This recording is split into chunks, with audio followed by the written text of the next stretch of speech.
dolphins down on the Gulf of Mexico. It was amazing.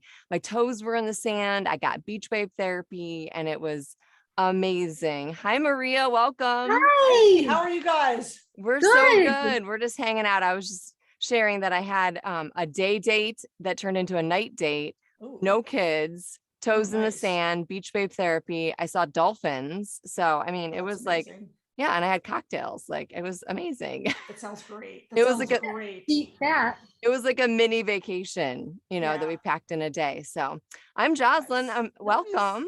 Thank you so much. I'm Maria. It's nice to talk to you guys. Yeah, Nice this is here. I'm Cameron. Am I? you're Carmen. I'm Carmen, I Carmen. was like, Cameron. I'm sorry. I need more. I have another, caffeine. I was you're gonna say, fine. or more wine.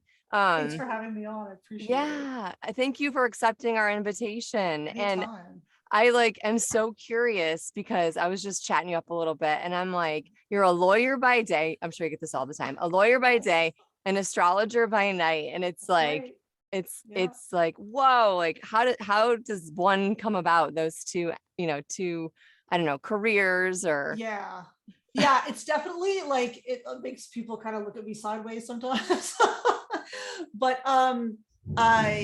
so I definitely, and we'll talk about this later on, kind of it's something that's evident in an individual's birth chart, kind of if they approach the world more from a place of like logic and rationality or emotion and intuition and feeling, right? So I'm definitely more of a logical person. Like I'm data driven, I look at patterns and things like that. So I've been into astrology kind of my whole life. I remember like stealing my mom's like Linda Goodman sun sign books and like, this is interesting, back in the day. And so I kind of had it in my back pocket my whole life as something I was kind of interested in as a hobby. And I started to notice kind of patterns of energy and characteristics and the way people related to each other. And eventually, like much later in life, I thought, well, there is merit here. There are definite patterns. So I started to study it seriously. I found that most serious astrologers have kind of hard sciences background, like they're psychologists or they have master's degrees in a science area, and they're driven by data, and they conduct studies of different kind of planetary interactions and relational signs and things like that. So I thought, well, this is worth studying. So that's kind of how I got interested in it. But I've always been interested in like observing people. And so it kind of all stemmed from that. Like I'm more of an introvert. I like to observe people. So I kind of observe how they relate to each other. So, but it kind of all stemmed from that. So I definitely kind of use my logic in studying astrology, but kind of from an area of like an angle of like collecting data and then talking to people to see if their experiences match kind of what the data suggests. Yeah, there's a lot of data in astrology. I believe that. It's not just like woo woo, right? It's not just woo. Right. There's math involved. There's math involved and planets and stars and all that kind of stuff, But on the surface, you look at it and you think, huh, that's curious, like how did that come about? Right. Yes. Right. Carmen, you looked like you had a question or you were going to interject something. No, you're like, no. I've loved astrology my whole life. I've absolutely loved astrology my whole life. I was, I remember newspapers, right? I mean, and you get the magazines and, the teen magazines, and you're always looking for you look up your horoscope. Yeah, you look up your horoscope, right? That was the thing to do. And then of course, like, oh my God, my whole life is going to be changed and altered because of like this one horoscope. And I know there's way more to astrology than that. And I also remember another old friend of mine. This is one of my oldest friends here. And, but another old friend, she gave me a book, and it was astrology all about relationships. With numbers. So, and I still have it to this day. I mean, it's probably outdated, but it was still interesting to look at, the matches of people, the relationships, versus their sign or their birth date. And then it kind of falls in line and you're like, is that real? Right. I mean, because obviously there's more to the birth chart than the individual sun sign, which almost everyone knows their sun sign if you know the date you were born, right? So, but then there are other aspects of the chart that are almost as important. So like the moon sign, the rising sign, and then if you have planets near the angles, we can talk about that later, but I'll have to watch the time because I can get really down the weeds with that. So I told you, I want to know what is the moon, like what's the difference between, okay, everybody knows the sunshine, or Right. sun, yeah, sunshine. Right. Everybody knows sunshine, the sun Right. sign, and everybody knows, but like the moon sign and Right. yeah, what is the difference? Because I was Right. confused. So we talk in astrology about kind of the big three. Those are the most kind of the big, most important elements of the birth chart that have the most effect on a person's kind of personality, characteristics, how they approach life. So the sun sign is basically kind of the filter through which the chart holder kind of approaches life and approaches the world, right? Kind of the glasses through which they're looking at things. Kind of if the sun sign will inform you if the chart holder kind of approaches life from a place of logic or rationality, or more from a place of emotion and intuition and feeling, right? Okay. So, and also it kind of represents the masculine energy of the chart holder. So how they approach their goals, how they go after and attack their goals, kind of how they approach life, how they present themselves into the world, right? Okay. So the moon sign kind of rules the chart holder's emotional life. The moon changes signs every 2 to 2.5 days.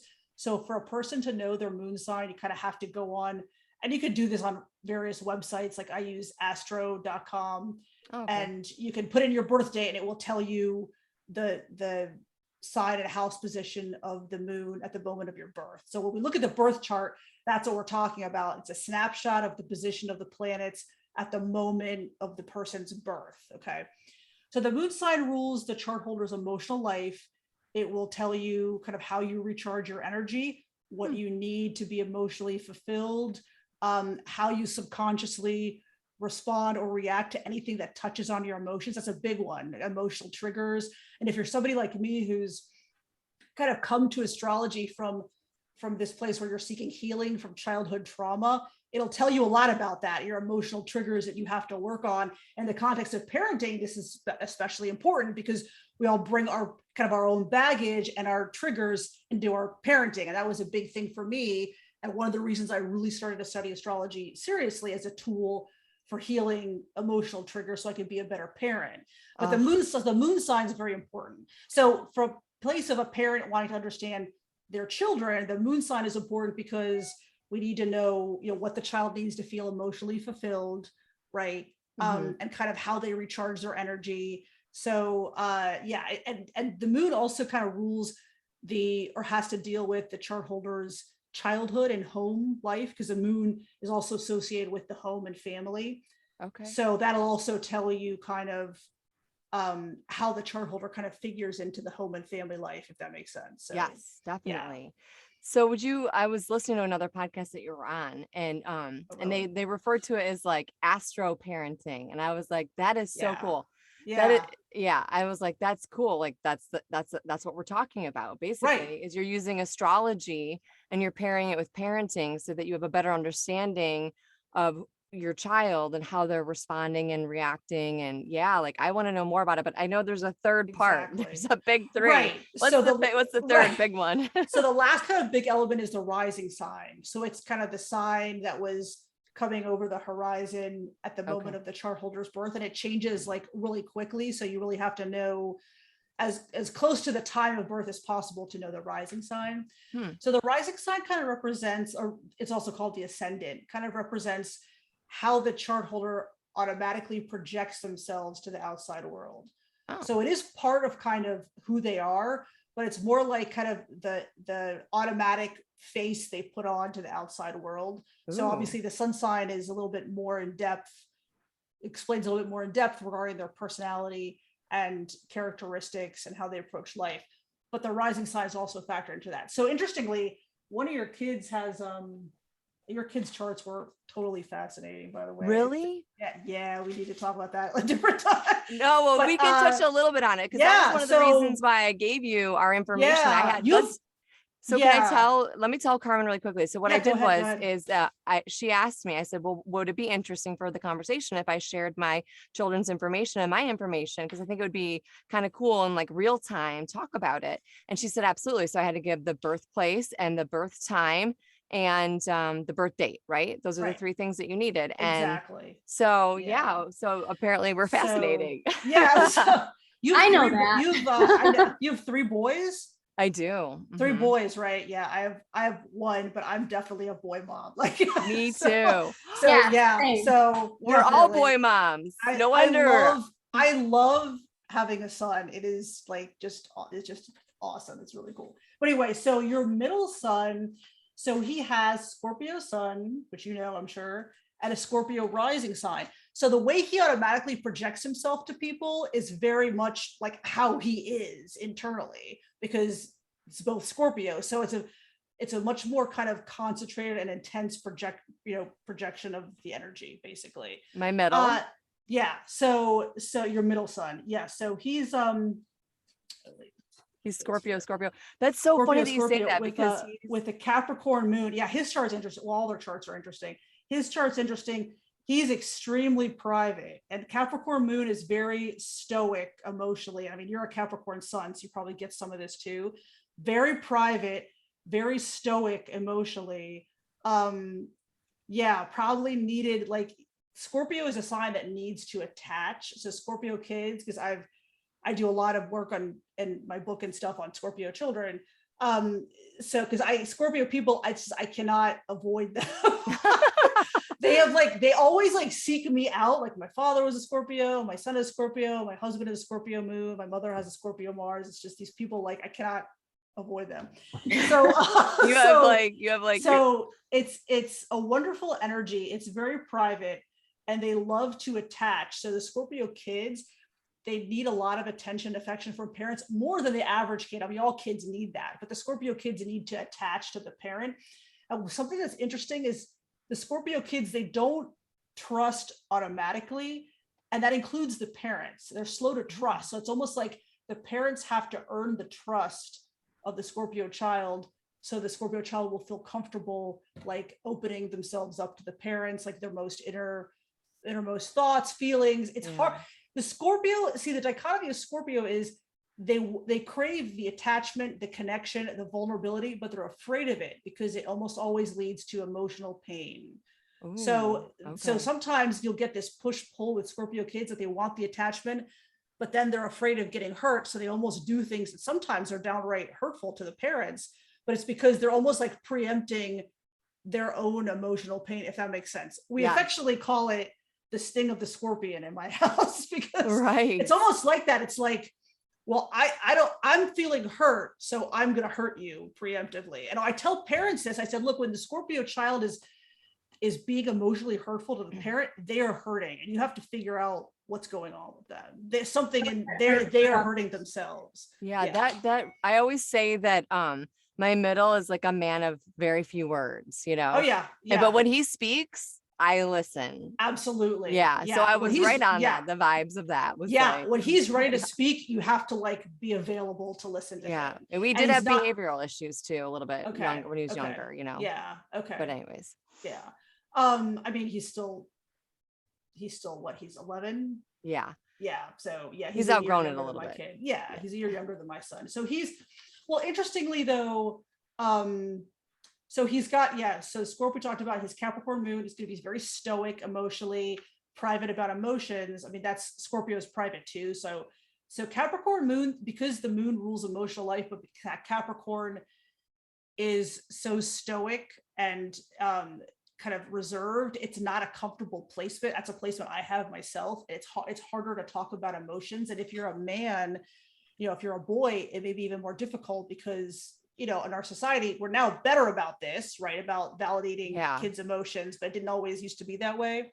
Okay. So, but one thing I wanted to point out about his chart too, is he has a Venus in Libra placement. So he is very much about relationships. Like you may not always get that from him because he's so stoic and reserved and private about how he feels and things that are important to him, but he is very much about relationships. And the Venus in Libra placement, so our Venus sign tells you kind of how the chart holder deals with the give and take of relationships. That could be friendships, later romantic relationships when they're adults, parent-child relationships. So Venus in Libra placement is an excellent placement because Libra is ruled by Venus. So it's a very natural placement. So those people are very good with this give and take of relationships, right? So that's kind of a good thing for him because hopefully like he'll learn eventually to communicate, his wants and needs and take the other person's wants and needs into consideration. Oh, Those are all good things. Yeah. Sorry, he's so considerate. Like he's Good, probably yeah. one of the most considerate of the three kids for sure. Yeah. Yeah, he's definitely Yeah. very considerate. Yeah, and you Yes. have a book about Scorpio and how I to do. parent and I do. Yeah. and we were just talking about this because Carmen's like, I just started reading a book. Like, when do you have time to read a book? And I hear your books are easily digestible for parents who don't have a lot of Good. time, right? Yes, because that's kind of what I was thinking with writing them. Like, not every parent has the time to read these huge astrology tomes, which are great and I find interesting, but we just don't have time. Right. So when you're kind of mired in this day-to-day, I say this day-to-day quagmire of parenting, you want like solutions focused, solutions oriented help. So that's kind of what I try to do. Yeah, with my content. All hands on deck, I say, Right. because I mean, I don't know if you can tell, but like, I'll wait till you see, but I do have a challenging child. So it's like, it's one of those things where it's like when you're parenting a challenging child, it's like a difficult thing. So I'm thinking like any added tool to the tool belt of parenting, like I will take it. Exactly. So that's how I see astrology as one more tool, right? For self-learning, along with self-help books, psychotherapy, EMDR, whatever, MBTI, it's one more tool, right? Yeah, meditation. So exactly, all that stuff. So I listened to your episode with Rachel on big emotions because that was my son too. Yeah. So I mean, it's your younger son you're talking about. Yeah. I mean, he's all fire, like in his chart. So, yeah, well, it's hard. I mean, it's part of that's normal. It doesn't make it easier to get through because it's that's a lot. And I mean, you're Capricorn, you like things structured, you have expectations about how things should be and how things should occur. And that's normal. That's fine. And that's great because, Capricorn is a very loyal energy and they appreciate structure and kids need that. Right. So that's all good. But and Capricorn's earth sign, it's also a more nurturing sign. All the earth signs are. So but dealing with a child with so much fire in their chart, fire sun, fire moon, grand fire trine, all this stuff, it's the thing is like the fire has the potential to burn uncontrollably if it's not channeled somehow. Totally. Yeah. Yes. So that's the thing. It's just totally. You have to channel it. And I tell parents, you can't, for example, if I look at a kid's chart and I'm like, this kid, you can't expect this child to sit for an hour at dinner. You can't. Right. They just can't. Or like this child has a lot of Gemini energy in their chart. They hate monotony. So the monotony of eating, and that's all, they can't do it. But if they watch, I've had parents tell me, you were right. You told me to let my kid watch TV while they eat, and they eat while they watch TV. I'm like, yes, because the energy is channeled. Their mental energy is channeled so they can get through the monotony of eating. Right. Okay.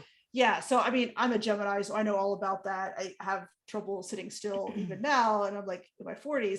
So so it's kids. I mean, as we know, kids are different. They have different needs, and some kids are more like my son. Is definitely, I wouldn't say less energy. He's not laid as back. Rambunctious. He's more laid back than like other boys his age, but it's because of the energy in his chart. He's just a little more reserved. And he's very introspective, like he's very internally focused. It's Scorpio is like Scorpio, that. Yeah, I was gonna say, it sounds like you're talking about my middle. Exactly. They're just very kind of pensive, right? And like he'll be silent, and then all of a sudden just tell me this stuff, and I'm like, oh, this is interesting. Like, where is this coming from? Like, you haven't spoken for like half an hour. Yeah, but you stop and you listen because you're like, whoa, what's happening? Yeah, it's important. Right. Exactly. Right. So but going back to what you were saying about your youngest son with all his fire energy, it's got to be channeled somehow. It can be through physical exercise, other things. But let me take a look at his. I mean, Leo's son, he definitely needs attention from parents. Definitely. Oh my God. And the thing with fire energy, and this is not necessarily a bad thing, is fire energy is more ego oriented. It is more about the self, right? Yeah. Mostly Aries, but also Sag and Leo. This is not a bad thing because those people are very good at self-championing, right? Oh, and that's one of the things I tell parents, like, you got to let your kids speak up for themselves. I don't call it talking back. It's as long as you're respectful, it's speaking up for themselves. It's self-championing, self-advocating, which we all want kids to eventually do when they leave the house, right? Mhm. So fire people are very good at self-advocating because they're Oh ego yeah. oriented, right? The Yeah. flip side to that is it takes them more effort to put themselves in the shoes of the other person. Yep. And with adolescents and teenagers, as we know from childhood development, they are naturally kind of selfish because that's how the brain is wired at that time. So Yeah. it's kind of, these are, this is a kind of something to get through. It's not easy. I'm not saying it's easy, but there's light at the end of the tunnel. I just because the child presents as like, oh, they're selfish or they don't seem to be considerate for other people's feelings, it's not always going to be like that. This is kind of the development where they are right now. Yeah. And certainly 8, 9 years old, like going into adolescence, that's very much the case. Yeah. So those are just things to think about, Yeah. because I mean, and that energy, the fire energy may not feel as comfortable to you because you're earth, and it's not, any sign combination can work and get along if effort is made, but it is not as comfortable. It's just not, water signs, you're going to feel more comfortable around, like Scorpio, Pisces, because all water and earth are compatible elements. So some, like I tell some parents, some parents need less effort to kind of understand where the kids are coming from because the energies are similar or more compatible. And some parents need to make more effort, right? So my Ooh, mother yeah. was a Leo sun, right? And she just did not understand me at all. And that was hard growing up, Yeah. right? So this It's is just totally things to kind of think about. Yeah. That's interesting because you're also looking at like a Leo. So Carmen and my youngest share the same birthday and month. Oh, Yeah, that's just interesting. but like, I'm looking at a grown up, potential of my youngest, Sure. and she is fire, but you've contained your fire, and I think you've done amazing things, and I think it's been beneficial for you. But I'm sure if we asked your mom how raising you went, I'm sure she might have Yeah, something. that would be an interesting conversation because I always felt like I brought it to the table because they were very religious and very Ooh. strict, and there was curfews and there was church, and that was boring. Yeah. And there was no fun. And so I felt like I was the one that brought it to the house and was like, what's wrong with expression? What's wrong with this? Yep. And so I was that energy and that force. And it was hard to, put my feet in my mother and my father's shoes because I was a teenager. At the same time in school, it wasn't a safe place for me ever since I was 6 years old to when I graduated. I had bullies and crap going on at school. So Yeah. I was very introspective, and at the same time, I was a Leo and I had this force, but I felt like I was just like your youngest son. He has all this fire and energy, but he has things that are restraining him. Yeah. And so he's working through it, and it's very frustrating. And I'll just keep saying a couple more things, but it took a lot, years and years to get through. Like I could eventually, see through my put my mom's shoes on and walk and see the light through her, maybe when you became a mom, right? I mean, that's like kind of when you figure it out a little bit. Yeah, and she's a very dominating mom, so it's like her way or the highway. So I had to also learn to speak up, right, and have my boundaries in a respectful way and say, do you trust me? Because maybe my childhood and my fire didn't show that when I was a kid. Yeah. And I mean, Jozlyn and I grew up houses apart. So I think that there's a lot of that growing that I think youngest is he's there in the mix. Yeah. Mm-hmm. Yeah. Well, I think it's interesting though, because like our parents parented us differently, right? Like I look at my kids and I'm like, they came through me, but they are not, I don't own them, right? Like I don't own these children. They're having their own life experiences. I'm just here to guide them and help guide them the best that I can. But there are times where I'm like, I don't know if I could do this. This is hard. And that makes sense if I'm an earth sign and he's fire, right? Like you can't contain fire. Like fire is everywhere, it's like, I mean, he will, the older he gets and the more he matures, like he will learn how to deal with that with your guidance, like you're saying, like Carmen's saying too, like you learn how to deal with that. Partly it's because some of that angst from adolescence and teenage, being a teenager, your brain changes, right? And that kind of lessens. And then as you get more and more independence, and as kind of you guys hinted, kids should have more and more independence, age appropriate independence and autonomy as they get older, right? Oh, and I yeah. find that when kids have more say in what happens to them, a lot of that angst and opposition decreases. Yes. They have a say. And I tell parents that all the time. I'm like, you know what? You're having a problem with your kid. I'm like, you know what you need to do? You need to stop being, so insistent on the rules and loosen up the rules, spend time with your kid, like pressure-free time, doing pressure-free way where there's no like, you don't have to do anything, nothing you have to get done, and let them talk and see if you have to figure out what's going on with them.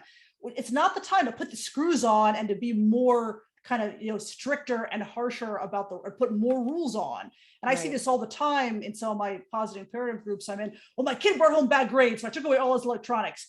First of all, what's behind the grades? Right. And second of all, grades have nothing to do with the child's worth. So make sure you're not suggesting the child they are less worthy because they got a C or a D or an F. Right. The focus should not be on you get good grades because you need to get good grades. Focus should be on, this is important material to learn. It's going to help you in life. Let's make sure you understand it. If you're having trouble understanding it, let's figure out why that is. Yeah. Right. And that's, like you said, good parenting is hard. It's hard. So hard. However, like one of the good things I can tell you about it is that it really has more to do with changing the parent than changing the child, because you change the relationship with your child, you change the parent's kind of attitude, and eventually, not immediately, but eventually the relationship with the kids generally gets easier. And so that's a good thing, because you can't change another person anyway. You can't just change somebody, even your kids, but you can change your own attitude and the way you approach things. Right. Yes. Absolutely. And that, so I noticed that with my kid. And I even like, I use some kind of I read a lot of books in general, a lot of self-help books. And I've used techniques with my kid that I didn't even get from parenting books. I got from like negotiation tactics. Ooh. Right. And they worked. And I was like, oh my God, this worked. I told my therapist, I said, this worked. I literally did nothing.